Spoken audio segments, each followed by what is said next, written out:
കേരളവുമായി ബന്ധപ്പെട്ട് ദീപശിഖ ജാഥ എന്താണ് കൊല്ലത്തേക്ക് ഓച്ചിറയിൽ നിന്ന്, അതായത് ആലപ്പുഴ അതിർത്തിയിൽ നിന്ന് കൊല്ലത്തേക്ക് പ്രവേശിച്ചു. അതിന്റെ വിവരങ്ങൾ നൽകാൻ രാജ്കുമാർ ഉണ്ടോ? അതെ, രാജ്കുമാർ ഉണ്ട്.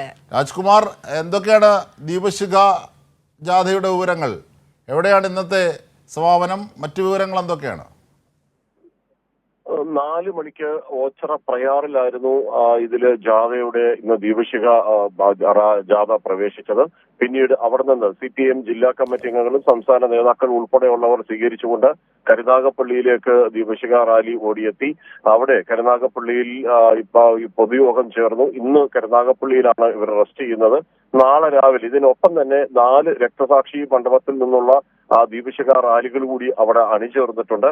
ആകെ 26 ദീപശിഖ റാലികൾ കൊല്ലം ജില്ലയിൽ നിന്ന് മാത്രമുള്ള 26 രക്തസാക്ഷികളുടെ പേരിലുള്ള മണ്ഡപത്തിൽ നിന്നുള്ള രക്തസാക്ഷി മണ്ഡപത്തിൽ നിന്നുള്ള ദീപശിഖ റാലികളാണ് ഇതിനോട് അണിചേരുന്നത്. നാളെ വൈകിട്ടോടുകൂടി ആശ്രാമം മൈതാനത്തെ പൊതുസമ്മേളനം നടക്കുന്ന മൈതാനിയിൽ എത്തിച്ചേരും. ഒപ്പം തന്നെ നേരത്തെ നമ്മൾ ഇപ്പൊ ഈ പറഞ്ഞതുപോലെ M സ്വരാജ് നയിക്കുന്ന പതാക ജാഥ നാളെ രാവിലെ 9 മണിക്ക് കൊടിമര ജാഥ CPM പോളിറ്റ് ബ്യൂറോ അംഗം MA ബേബി ആണ് ഉദ്ഘാടനം ചെയ്യുന്നത്.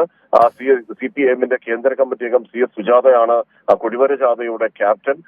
അവർ നയിക്കുന്ന ആ ജാഥയും നാളെ വൈകുന്നേരത്തോടുകൂടി പൊതുസമ്മേളനത്തിൽ എത്തിച്ചേരും. അവിടെ CPM-ന്റെ കേന്ദ്ര കമ്മിറ്റി അംഗം KN ബാലഗോപാൽ അദ്ദേഹം അവിടെ ആശ്രാമം മൈതാനിയിൽ പൊതുസമ്മേളനം നടക്കുന്ന ആശ്രാമം മൈതാനിയിൽ പതാക ഉയർത്തും.